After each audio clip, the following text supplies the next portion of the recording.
அல்லேலூயா, அல்லேலூயா, அல்லேலூயா. சந்தோஷமா இருக்கீங்களா? சந்தோஷமா இருக்கீங்களா? சந்தோஷமா இருக்கீங்களா? ஆமீன். 2 கரங்களை மேல உயர்த்தி சிரிச்சிட்டே சொன்னாதான் சந்தோஷமா இருக்குன்னு அர்த்தம். அல்லேலூயா, ஆமீன். இன்னைக்கு நம்ம எந்த வசனத்தை தியானிக்க போகிறோம் அப்படின்னா 112வது சங்கீதம். மொத்தம் 10 வசனங்கள் இருக்கிறது இல்லையா? அப்போ இந்த சங்கீத பகுதியில நம்ம என்ன தியானிக்க போகிறோம் அப்படின்னு பார்த்தா, ஃபர்ஸ்ட் இந்த வசனத்துல யார் பாக்கியவான்கள் என்று பார்க்க போகிறோம். 3 காரியத்தை குறித்து பார்க்க போறோம். ஃபர்ஸ்ட் யாரு பாக்கியவான்கள் என்று பார்க்க போகிறோம். பாக்கியவான்களை கடந்த நாட்கள் சங்கீத பகுதியில சொன்னேன். ஏன் பாக்கியவான்கள்லாம் என்ன அர்த்தம்? கடந்த நாட்களை பார்த்தோம் 2 வாரத்துக்கு முன்னாடி. பதில் சொல்லுங்க பாப்பா, நான் கேள்வி கேட்காம விட மாட்டேன். யார் சொல்லு? சௌந்தர்யா சொல்லு. ஆசீர்வதிக்கப்பட்டவர்கள், அதிர்ஷ்டசாலிகள். பாக்கியவான்கள்லாம் யாரு? ரொம்ப ஸ்பெஷலானவங்க இல்லையா? அப்போ யாரு பாக்கியவான்கள் இன்னைக்கு நம்ம பார்க்க போறோம். இந்த பகுதியில பாக்கியவான்கள் வேதத்துல நிறைய இருக்கு. யாரெல்லாம் ரொம்ப ஸ்பெஷல்னு, விசேஷமா இந்த பகுதியில ஆண்டவர் யார பாக்கியவான்கள்னு சொல்றாருன்னு பார்த்தா, வாசிங்க முதல் வசனத்தை. கர்த்தருக்கு பயந்து சத்தமா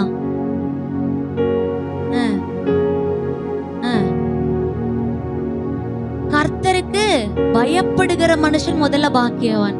யாரெல்லாம் கர்த்தருக்கு பயப்படுறீங்க? பொய் சொல்லக்கூடாது. எல்லாரும் கர்த்தருக்கு பயப்படுறீங்களா?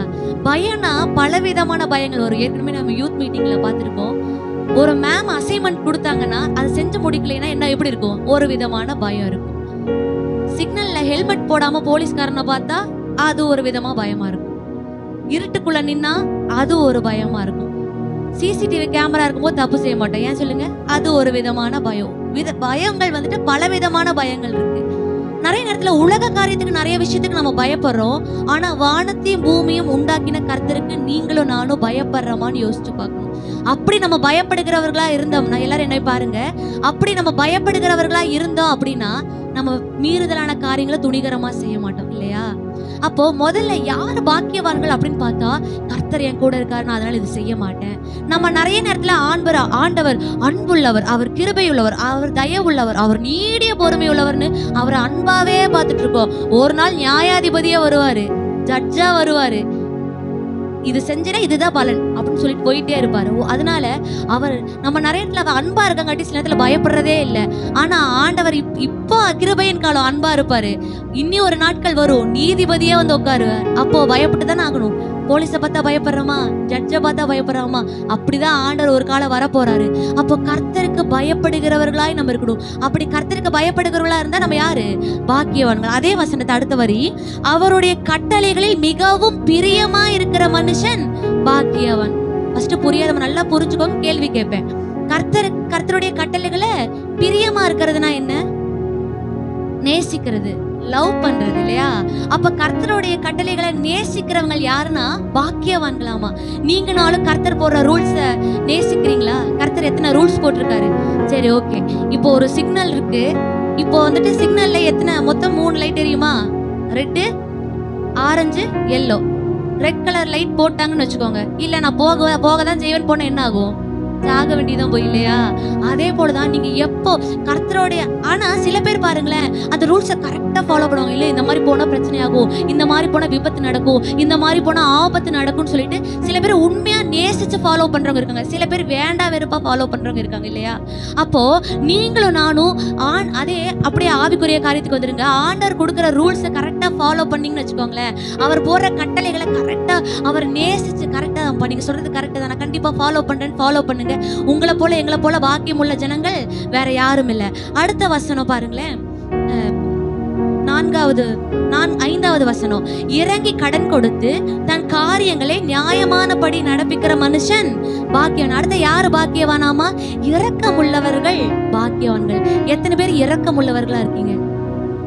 அதுக்குள்ள தாராள கருத்துவா இருந்து இருக்கிற ஒரு துணியும் கொடுத்துட்டு வந்துடக்கூடாது. அப்படி ஆண்டவர் சொல்லல. 2 இருந்துச்சுன்னா 1 கொடுத்துருங்க.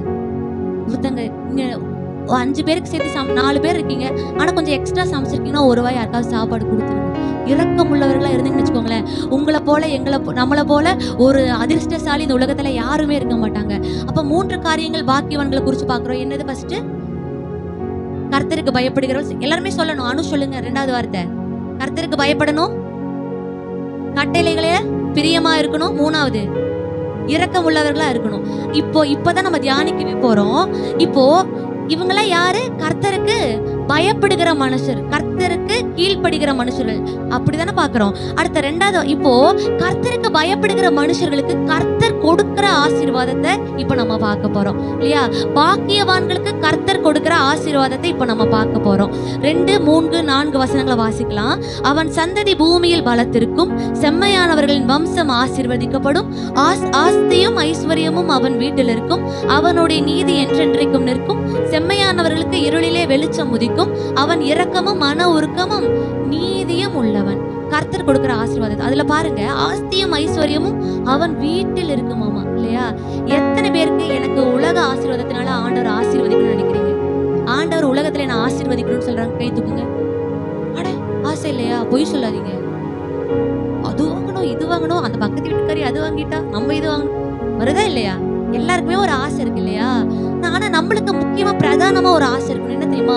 ஆவிக்குரிய ஆசீர்வாதங்கள் நம்ம வாழ்க்கையில வேணும். சரி, ஓகே. எல்லாத்துக்கிட்டே ஒரு கேள்வி கேட்கிறேன். அம்பானியை விட நீங்க பெருசா? எப்படி சொல்றீங்க? புரியல, சத்தமா சொல்லுங்க. நான் அதுக்கு அம்பானியை விட நீங்க பெருசான்னு தான் கேட்கிறேன். பெருசா இல்லையா? பெருசு இல்ல. ஏன்? அவர் உலகத்துல ஆஸ்தி நிறைஞ்சவங்க, ஆனா அவர்கிட்ட இல்லாத நம்ம கிட்ட இருக்கு. என்ன சொல்லுங்க? என்னது? ஆசீர்வாதம், ஆவிக்குரிய ஆசீர்வாதம். அவங்க வச்சிருக்கிற ஆசீர்வாதம் கூட போகாது, நம்ம வச்சிருக்கிற ஆசீர்வாதம் கூட வரும். என்ன ஆசீர்வாதம் பார்த்தலாமா? முதல்ல ஆண்டவர் நம்மளுக்கு என்ன தெரியுமா ஆசீர்வதிச்சிருக்காரு? அவரோட அன்பை கொடுத்திருக்காருங்க. பொதுவா ஆண்டவர் எல்லாத்துக்குமே அன்பை கொடுத்தாரு. இந்த உலகத்துல எல்லா மனுஷங்களுக்கு தானே அன்பை கொடுத்தாரு. புறஜாதிகள் கொடுக்காம இருந்தா எல்லாருக்குமே. ஆனா அவங்க அதை பெற்றுக்கொள்ள, நம்ம அதை பெற்றுக்கொண்டுட்டோம் இல்லையா? அது எவ்வளவு பெரிய ஆசீர்வாதம். அடுத்த பாவ மன்னிப்பை எல்லாத்துக்கும் பொதுவா கொடுத்தாரு, அவங்க பெற்றுக்கொள்ளல, நம்ம பெற்றுக்கொண்ட எவ்வளவு பெரிய ஆசீர்வாதம். அடுத்த அவரோட அபிஷேகத்தை அந்த அம்பானி பெற்றுக்கொள்ளல, நம்ம பெற்றுக்கொண்டுட்டோம். அடுத்த தேவனுடைய வார்த்தையை அவங்க ஒவ்வொரு நாளும் கேட்கறது இல்ல, நம்ம ஒவ்வொரு நாளும் கேட்டுக்கொண்டே இருக்கோம். எவ்வளவு பெரிய ஆசீர்வாதம்.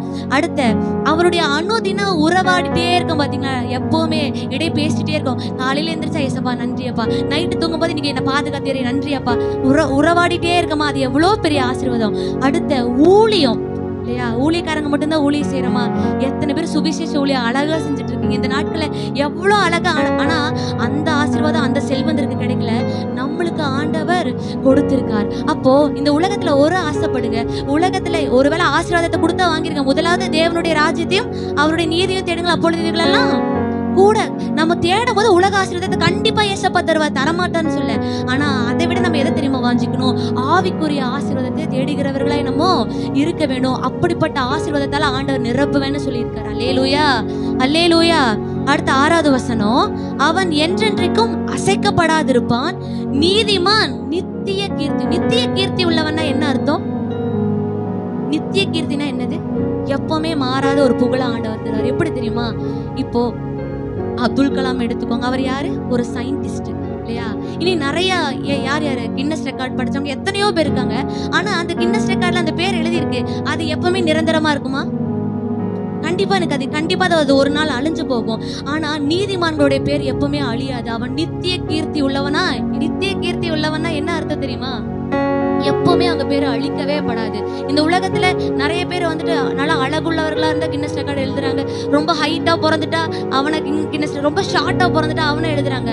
ஆனா நீதிமானோட பேர் வந்துட்டு அதுல எழுதலினாலும் பரலோகத்துல அவன் பேர் எழுதப்பட்டிருக்கும், நித்திய கீர்த்தி உள்ளவன். அடுத்த வசனம், துர்ச்செய்தியை கேட்கிறதுனால் பயப்படான், அவன் இருதயம் கர்த்தரை நம்பி திடனா இருக்கும். கர்த்தரை ஆராதிக்கிற பிள்ளைங்களுக்கு கர்த்தர் கொடுக்கிற ஆசீர்வாதம் என்ன தெரியுமா? எந்த துர்ச்செய்தியை கேட்டாலும் பயப்பட மாட்டாங்க. நீங்க கர்த்தருக்கு பயப்படுகிறவர்களா இருந்தீங்க அப்படின்னா உலக காரியத்தை குறிச்சு, எந்த காரியத்தை குறிச்சு நீங்க பயப்படவே மாட்டீங்க. உங்க எதிர்காலத்தை குறிச்சு பயப்பட மாட்டீங்க, உங்களுக்கு வரப்போகிற ஆபத்துகளை குறிச்சு பயப்பட மாட்டீங்க, மரணத்தை குறிச்சு பயம் இருக்காது. ஒருவேளை நீங்க பயப்படுறவங்களா இருந்தீங்கன்னா இன்னும் கர்த்தருக்கு நீங்க பயப்பட ஆரம்பிக்கலன்னு அர்த்தம். எந்த விஷயத்துக்காவது நீங்க பயந்தீங்கன்னா கர்த்தருக்கு இன்னும் பயப்பட ஆரம்பிக்கலன்னு அர்த்தம். ஒருவேளை கர்த்தருக்கு பயப்பட்டீங்கன்னா உலகத்துக்கு நீங்க பயப்பட மாட்டீங்க. கர்த்தர் கொடுக்கிற 2வது ஆசீர்வாதம் என்ன? தைரியத்தை ஆண்டவர் கொடுப்பார். 10வது வசனம், துன்மார்க்கன் அதை கண்டு மனமடிவாகி தன் பற்களை கடித்து. துன்மார்க்கருடைய ஆசை அழியும். யார் துன்மார்க்கர்? பாவம் செய்வரை எல்லாருமே துன்மார்க்கர். கொஞ்ச நேரம் குடிக்கிறது சந்தோஷமா இருக்குன்ட்டு கொஞ்ச நேரம் தான் அந்த ஆசை, அதுக்கப்புறம் அழியுமா அழியாதா இல்லையா? விபச்சாரம் செய்யறாங்க, அந்த ஆசை கொஞ்ச நேரம் தான், அழியுமா அழியாதா? உலகத்துல எந்த அடிமைத்தனை பாவமா இருந்தாலும் கொஞ்ச நேரம் தான் அது சந்தோஷமா இருக்கும், கொஞ்ச நேரம் தான் அது. அதோட துன்மார்க்கரோட ஆசை அழிஞ்சு போகுமா? ஆனா நீதிமானோடைய ஆசை என்ன தெரியுமா? நீங்களும் நானும் நீதிமான் இல்லையா? உங்க ஆசை என்ன? பரலோகத்துக்கு போகணும். உங்க ஆசை என்ன? பரிசுத்தமா வாழணும். உங்க ஆசை என்ன? ஏசபாக்கு பிடிச்சது மட்டும் தான் செய்யணும். உங்க ஆசை என்ன? கர்த்தருக்கு சித்தமானதா செய்யணும். அப்ப உங்க ஆசை என் ஆசை அழிந்து போகுமா? நீதிமான்களுடைய ஆசை அழிதாரு. இங்க நம்ம கண்ணை மூடினாலும் அங்க அந்த ஆசை என்ன ஆகும்? நித்தியத்துல அது நிறைவேறும். அல்லேலூயா. அப்போ இந்த காரியத்தை நம்ம தியானிச்சிருக்கோம். எழுமி நின்று கண்களை மூடி ரீகா தாலா ராபா ஷதல ராபா, அப்பா உமக்கு பயப்படுகிற இருதயத்தை எங்களுக்குள்ள வைத்திருங்கப்பா. ஒருவேளை நீங்க நிர்விசாரமா இருந்தீங்கன்னா உங்களுக்கு அது தெரியும், கர்த்தருக்கு உண்மையா அல்லது உங்களுக்கு தெரியும். ஒன்னே ஒண்ணு, அப்பா இந்த சங்கீத பகுதியில் நான் கற்றுக்கொண்டது போல என்ன அப்பா உமக்கு பயப்படுகிற ஒரு இருதயத்தை எனக்கு தாங்கப்பா. அப்பா கர்த்தருக்கு பயப்படுகிற மனுஷன் பாக்கியவான்னு சொல்லியிருக்கீங்களே, கர்த்தருக்கு பயப்படுகிற மனுஷர்கள் இவ்விதமாய் ஆசீர்வதிக்கப்படுவார்கள் சொல்லியிருக்கீங்களே. அப்பா நாங்க நிறைய நேரத்துல ஏன் ஆசீர்வாதத்தை இழந்து போறோம்னா, நிறைய நேரத்துல உமக்கு பயப்படல, நிறைய நேரத்துல துணிகரமா மீறுதலான காரியங்களை செய்து கொண்டே இருக்கோம்ப்பா. ஆனா இன்னைக்கு அதை உணர்த்திருக்கீங்க. உமக்கு பயப்பட பயப்பட பயப்பட அநேக ஆசீர்வாதங்களை நாங்க சுதந்திரித்துக் கொள்ளுவோம் என்று நாங்க விசுவாசிக்கிறோம். அப்பா இந்த வார்த்தையின்படி ஒவ்வொருவரையும் நீங்க ஆசீர்வதிக்க போகிறதற்காக